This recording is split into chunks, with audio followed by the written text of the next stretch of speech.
Buongiorno a tutti, bentornati a Liberamente, variazioni e scorribande qui su Radio Libertà. Allora oggi è il giorno dell'eterno ritorno di quel rito molto ideologico che è il 25 aprile per come viene celebrato fattualmente nella realtà. Nel senso che spesso, e quest'anno le premesse sono addirittura scoppiettanti, dietro la sacrosanta rivendicazione storica della liberazione dal regime nazifascista, che è un'autentica festa della libertà ed è un grande momento per tutti gli spiriti liberi, ma dietro questa sacrosanta rivendicazione nominale poi fattualmente va in scena tutt'altro. Va in scena una continua liberazione dai propri fantasmi attuali da parte del mainstream di sinistra e anche poi del mondo antagonista nelle piazze, da cui l'eterna caccia al fascismo attuale, il fascismo perenne, da quando poi c'è al governo il centrodestra, da quando poi c'è al governo dal 2022 l'attuale coalizione di centrodestra è gioco facile proprio, è come dire un continuo indicare i gerarchi nei banchi del governo, no? E quindi c'è questa continua sbronza ideologica che noi temiamo, speriamo di essere smentiti, ma temiamo andrà in scena pari pari anche oggi, perché le premesse quelle sono. Anzi, quest'anno il clima di sbronza ideologica è molto alto, per cui forse quell'invito alla sobrietà, che di per sé era una frase anche abbastanza, come dire, rinunciabile, non ipersignificativa politicamente, seppur giusta, ma inteso in senso letterale, cioè evitare sbronze ideologiche invece potrebbe essere assolutamente centrato. Un caso diciamo spettacolare di sbronza ideologica è andato in scena ieri sera sulla 7 nella trasmissione di Corrado Formigli, Piazza Pulita, e ce lo ha sfornato lo stesso Corrado Formigli, che a un certo punto all'interno del suo dibattito molto pluralista, diciamo lui, 27 ospiti di sinistra e uno per sbaglio collegato, diciamo che vagamente eccentrico rispetto al mainstream, che diceva due cose. Questo è un po' il format base del talk di Formigli, ma liberissimo ovviamente di condurlo come meglio ritiene. A un certo punto lui però, Formigli in persona, si lancia in questa analisi ovviamente sul fascismo attuale, l'argomento proprio più impellente delle vostre giornate, mi rendo conto, e ci regala la seguente perla. Per me Trump è un nuovo fascista,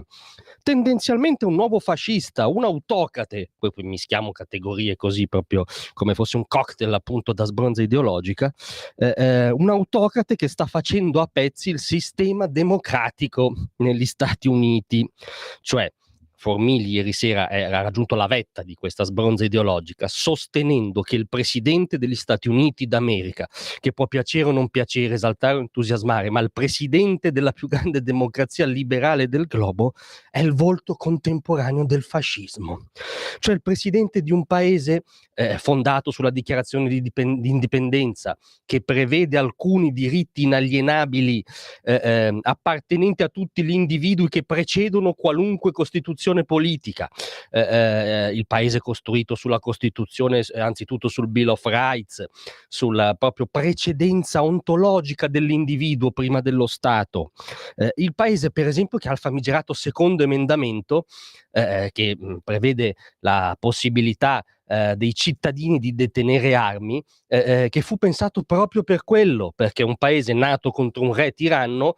viveva nello spettro che il tiranno potesse ritornare, e quindi le milizie cittadine e i cittadini avevano diritto di detenere armi contro il pericolo della tirannia, cioè che è l'opposto, no? Non credo Mussolini sarebbe stato contento che gli italiani avessero ognuno in casa un'arma per opporsi eventualmente alla tirannia.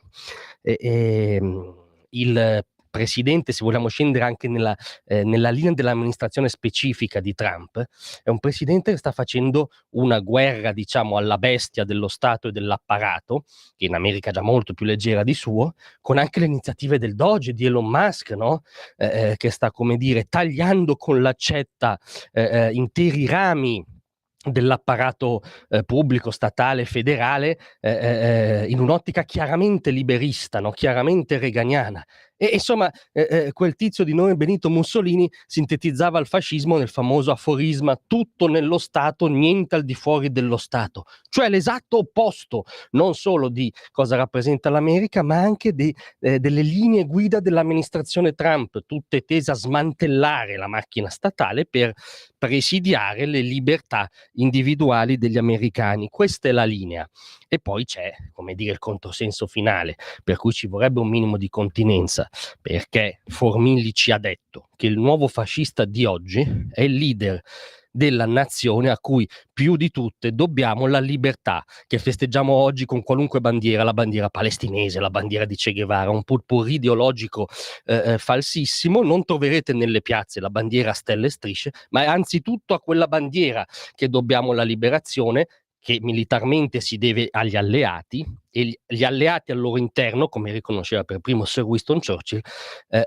avevano gli Stati Uniti come fattore iperdecisivo e trainante. Quindi, secondo Formigli, il fascista di oggi è il presidente degli Stati Uniti d'America, i veri e principali liberatori. E beh, se non è sbronza ideologica questa, e quindi sì, forse è necessario un filo in più di sobrietà. Ma rimanete con noi, perché a breve c'è la nostra intervista settimanale dove riscaveremo in questa sbronza ideologica odierna. Grazie a tutti, vi aspetto.